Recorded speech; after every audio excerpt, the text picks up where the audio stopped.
25 फरवरी 2025 की सुबह का वक्त था जब पुणे शहर के स्वारगेट बस स्टैंड पर एक 26 साल की लड़की अपने गांव जाने के लिए बस का इंतजार कर रही थी। वह लोगों के घरों में काम करती थी और किसी काम से अपने गांव फलटन जिला सतारा जाना चाहती थी। उस समय सुबह के लगभग 5 बजे थे। चारों ओर अंधेरा था और बस स्टैंड पर गिने चुने कुछ लोग ही मौजूद थे।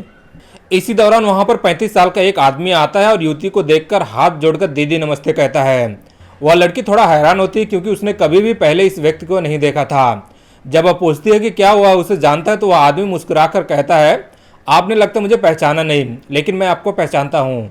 वह व्यक्ति बड़ी ही मीठी और विनम्र आवाज़ में बात करता है। वह लड़की से पूछता है कि वह कहाँ जाना चाहती है और जब वह फलटन का नाम लेती तो वह उसे भरोसा दिलाता है कि वह उसकी मदद करेगा। वह कहता है कि आप परेशान मत होइए, मैं आपको सही बस तक ले चलता हूँ। वह उसे एक बस की तरफ इशारा करता है जो कि MSRTC की शिवशाही AC बस थी। उस बस का नंबर था MS06BD3019। जब लड़की उस बस को देखती तो अंदर काफ़ी अंधेरा था। उसे थोड़ा सा शक हुआ और उसने उस व्यक्ति से कहा कि भैया अंदर कुछ दिखाई नहीं दे रहा है, कहीं कोई भी यात्री नहीं दिख रहा है।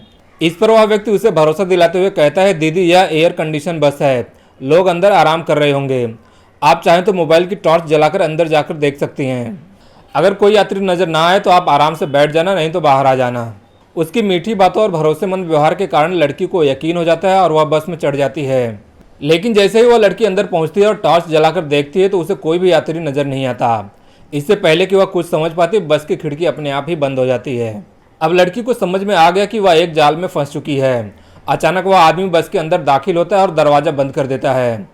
लड़की घबरा जाती है और चिल्लाने की कोशिश करती है, लेकिन चूंकि यह एक AC बस थी इसलिए उसकी आवाज़ बस के बाहर नहीं जा पा रही थी।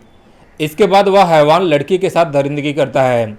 लड़की चीखती रही, संघर्ष करती रही, लेकिन उसे बचाने वाला वहां पर कोई भी नहीं था। इस घिनौनी घटना के बाद वह दरिंदा वहां से भाग जाता है और लड़की अकेली और असहाय महसूस करती है। वह किसी तरह खुद को संभालती है और उसी हालत में वह किसी से पूछकर अपने गांव की बस पकड़ती है। अब लड़की सोच रही थी कि क्या करे, किससे कहे, क्या कोई उसकी मदद करेगा। फिर उसे अपने एक खास दोस्त की याद आती है।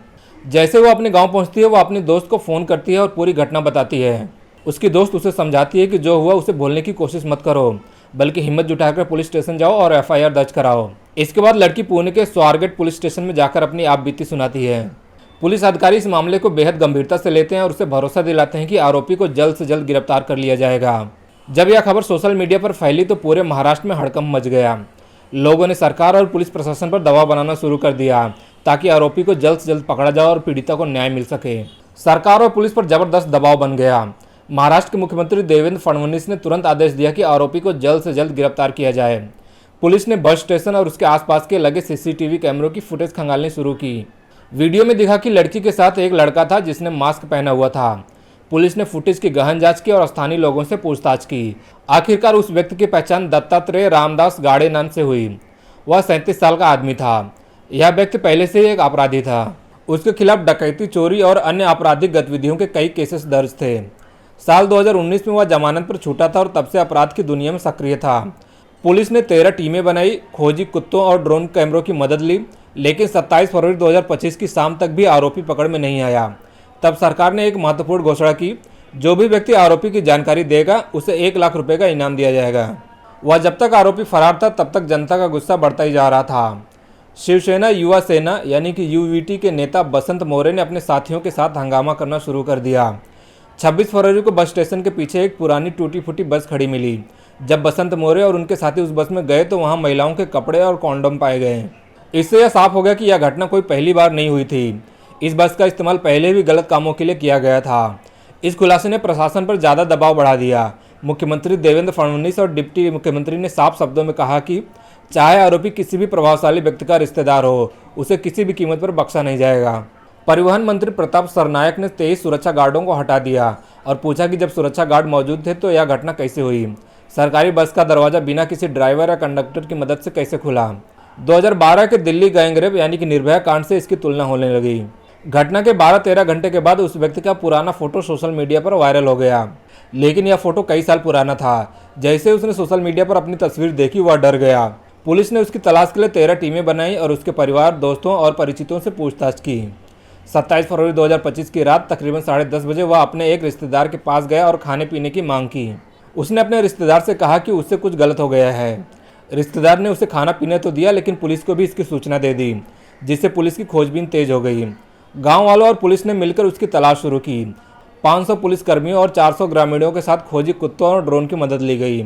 पहले वह ईंट के खेत में छिपा था, लेकिन वहां नहीं मिला। फिर खोजी कुत्तों ने उसे पास के धान के खेत में ढूंढ निकाला। 27-28 फरवरी की रात करीब 1:30 बजे पुलिस ने उसे गिरफ्तार किया और 3 बजे ससून जनरल अस्पताल में उसका मेडिकल परीक्षण कराया गया। इसके बाद उसे कोर्ट में पेश किया गया और प्रेस कॉन्फ्रेंस में इसकी पुष्टि की गई। जांच में पता चला कि दत्तात्रेय रामदास गाड़े पहले भी आपराधिक गतिविधियों में लिप्त था। उसके खिलाफ 6 केसेस दर्ज थे, जिनमें चोरी, लूट, डकैती और महिलाओं से छेड़छाड़ के मामले भी शामिल थे। साल 2019 में उसने पुणे से अहमदनगर के बीच टैक्सी चलाई थी। एक बुजुर्ग महिला जिसने सोने चांदी के गहने पहने थे उसकी टैक्सी में बैठी थी। उसकी नीयत खराब हो गई और उसने चाकू दिखाकर महिला से सारे गहने छीन लिए थे। हालांकि महिला ने हिम्मत दिखाई और पुलिस में शिकायत दर्ज कराई, जिससे उसे गिरफ्तार कर लिया गया। अब पुलिस यह भी जांच कर रही है कि क्या उसने पहले भी ऐसी कोई घटना को अंजाम दिया था। सरकार और पुलिस प्रशासन इस केस को फास्ट ट्रैक कोर्ट में ले जाने की कोशिश कर रहे हैं, ताकि आरोपी को जल्द से जल्द कठोर सजा दी जा सके।